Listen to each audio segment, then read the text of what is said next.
toutes tes transgressions. Au nom de Jésus, prie le Seigneur Jésus. Éternel, je m'approche de toi pour te rendre toute la gloire. La parole déclare que tous ont péché et sont privés de la gloire de Jésus-Christ. Nous ne sommes même pas dignes de nous tenir devant ta face, Seigneur, à cause de nos nombreux péchés. Nous venons à toi, comme tu dis dans 1 Jean 1, verset 8 à 9. Si nous disons que nous n'avons pas de péché, nous séduisons nous-mêmes que ta vérité n'est point en nous. Mais si nous confessons nos péchés, tu es fidèle et juste bon pour nous les pardonner et pour nous purifier de toute iniquité. Seigneur, pardonne nos péchés. Seigneur, pardonne nos offenses. Seigneur, pardonne nos iniquités. Seigneur, pardonne nos transgressions. Toute forme de désobéissance, ta parole que nous avons eu à commettre, mon Dieu, mon roi. Pardonne ce péché, ces iniquités. Toutefois, nous n'avons pas écouté ta voix et que nous sommes comportés comme des insensés. Nous te demandons pardon pour tous ces péchés. Nous te demandons pardon pour toutes ces iniquités. Nous te demandons pardon pour toutes ces transgressions. Pardonne à tous nos bien-aimés frères et sœurs, toutes sortes de désobéissances à ta parole. Ils sont les péchés que nous commettons. Seigneur, chacun pour sa part, chaque personne vient à toi pour implorer ta miséricorde. Toutefois, nous avons été en retard, à nous rencontre quelconque avec toi, et même avec nos semblables. Ce sont les péchés que nous condamnons dans les profondeurs de la Bible. Nous en sommes conscients. Et nous te demandons pardon pour ces péchés.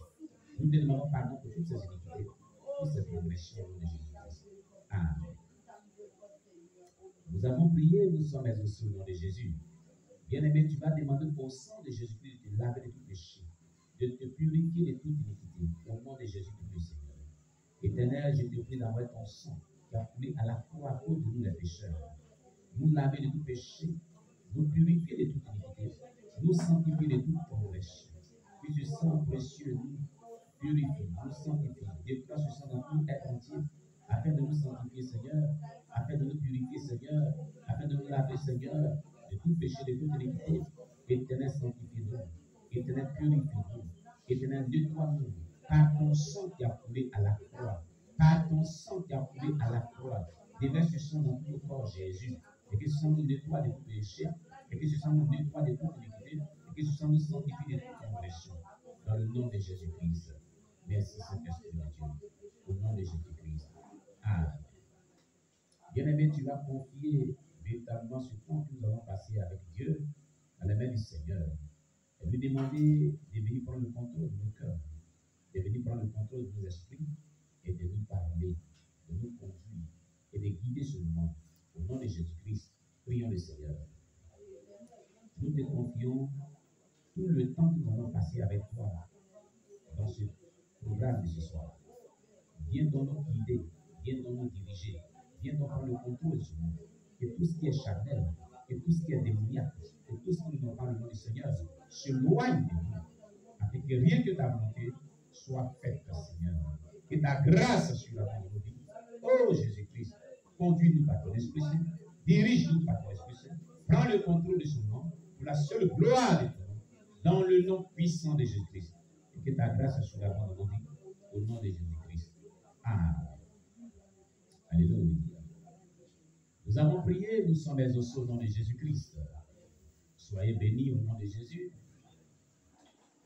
Alléluia. Amen. Le Seigneur vous bénisse. Amen. Alléluia. Amen. Oui, vous pouvez le déclarer désormais le micro un peu. Ici, le micro, il faut diminuer un peu et puis je déclare.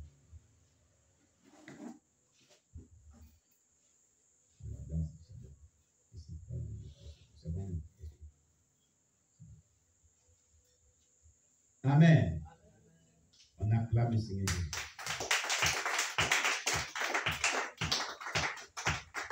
Alléluia. Amen. Nous allons prier le Seigneur pour notre message de ce soir et confier nos cœurs à Dieu. Demander à Dieu de nous parler ce soir. Dans le nom puissant de Jésus-Christ, prions le Seigneur notre Dieu. Éternel, merci. Roi des rois, Seigneur des seigneurs. Toi qui nous accordes la vie, toi qui nous accordes la paix, toi qui voudrais que nous recevions de toi ce message, afin que nous soyons édifiés, afin que nous soyons affermis. Parle à notre cœur, Seigneur. Édifie-nous, Seigneur. Fais-nous du bien, Seigneur, pour la seule gloire de ton nom, dans le nom puissant de Jésus-Christ. Que tout ce qui nous n'ont pas ton nom, qui pourrait nous empêcher de mieux recevoir ta parole, s'éloigne de nous, Seigneur. Au nom de Jésus-Christ. Amen.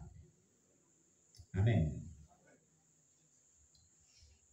Nous ouvrons nos Bibles ce soir dans le livre de Marc. L'évangile de Marc, chapitre 11, le verset 20 à 24.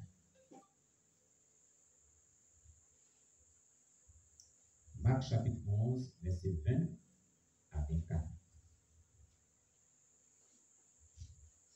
Alléluia. Je voudrais contrôler mon frère. Oui. Amen. Est-ce qu'on est à la page? Nous allons donc faire la lecture. Dans le livre de Marc,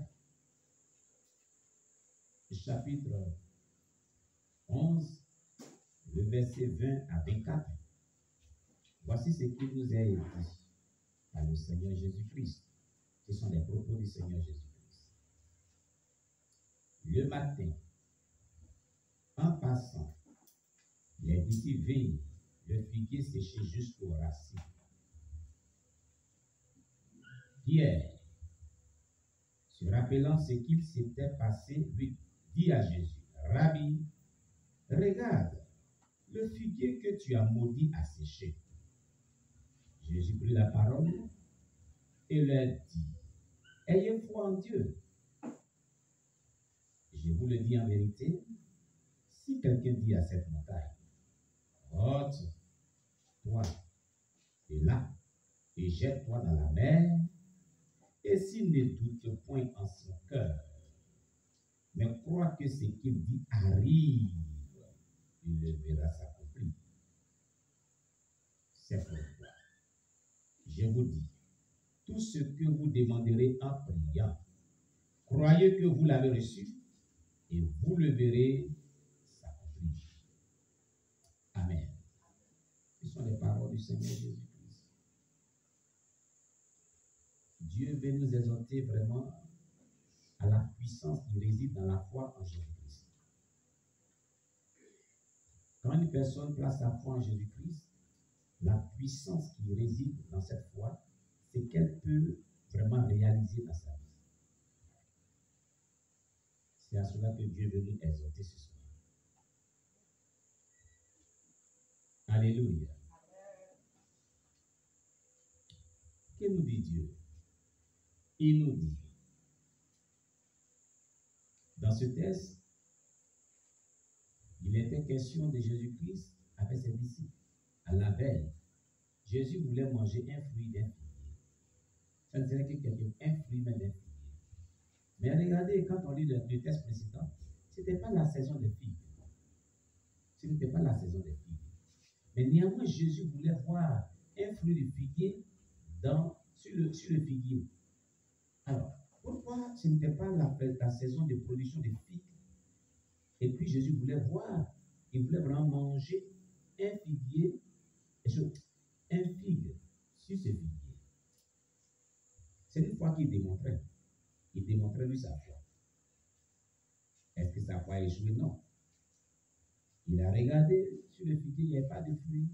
Alors le figuier était censé pour lui, Jésus-Christ, produire des fruits. Même si ce n'était pas vraiment à la saison. Et par sa foi, ce figuier devait vraiment produire, mais il n'a pas produit. C'est pourquoi Jésus va maudire ce figuier et va dire que jamais personne ne mange de ton fruit. Vous comprenez? Alors,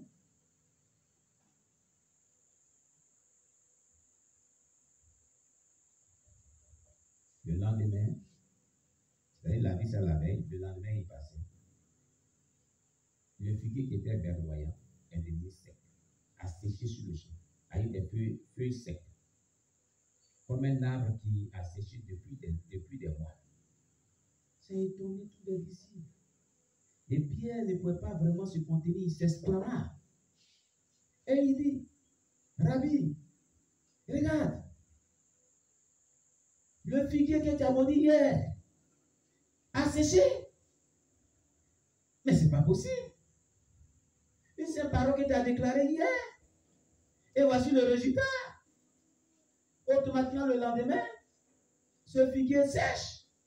Or, nous savons que pour qu'un arbre puisse sécher, il faut vraiment des mois, des jours et des jours.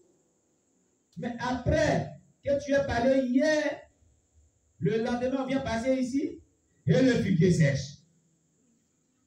Mais c'est étonnant. Alléluia. Des paroles déclarées qui ont eu effet dans l'immédiat. Des paroles pleines de foi. Des paroles pleines de foi sont des paroles pleines de puissance. Des paroles pleines de foi sont des paroles qui s'appuient sur la foi pour une réalisation immédiate.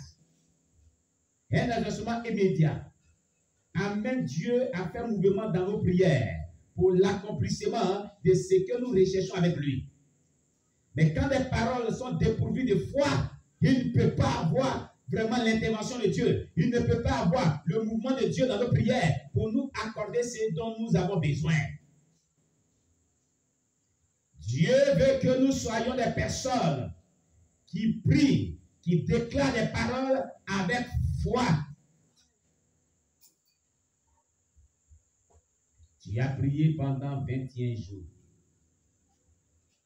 Est-ce que tes paroles ont eu à amener Dieu à faire mouvement dans tes prières?